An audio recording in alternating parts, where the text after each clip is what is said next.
Oh my God, look at this light. Crazy, crazy light. And for those of you who can't hear me, can't see me, sorry, and they can only hear me, it's just, I've got, for the first time ever, I've got my lights above me shining down and no lights in the background. So yeah, I think it looks cool. But anyway, right, today's episode, it's only going to be a short one.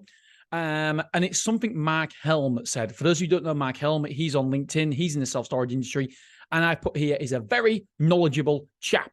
I think he's amazing. I love reading his stuff, and it's always, always fruitful and full of information that it can help you grow your self-storage business. And ultimately, that's what we're all here for.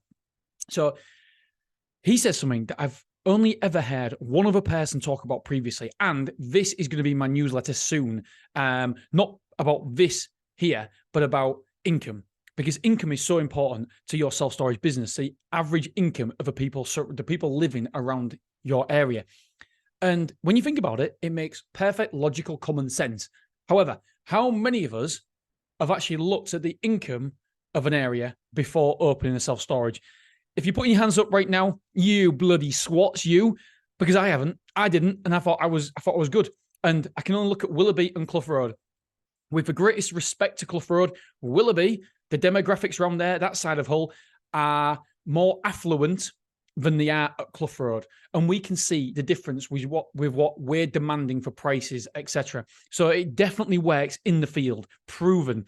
And so what Mark said was, excuse me, very professional, Dean, very professional. The smaller the average income, the less months people will stay. Interesting. I agree.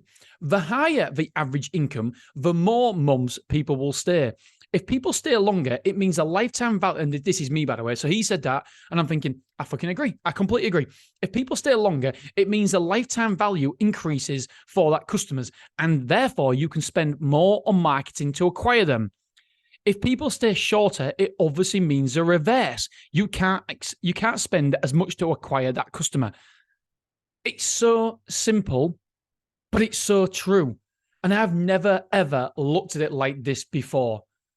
And like I said, I'm going to do a post in this next week or so. I might even write it tonight for future episodes, by the way. I always write my newsletter tips sometime in front.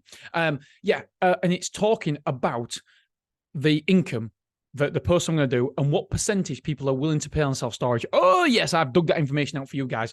So it's really, really worth signing up to MrSelfStorage.com to get that one. So yeah, it's simple advice, but very, very few people have ever really spoke about it. So next time you're looking at a potential site, you need to make sure you need to know the average wage in your area. I'm not saying that it's a deal breaker by any stretch of imagination, but it's certainly something to consider. What is the average wage in your area?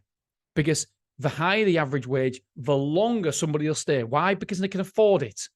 The lower the income, the less likely they are to stay long term.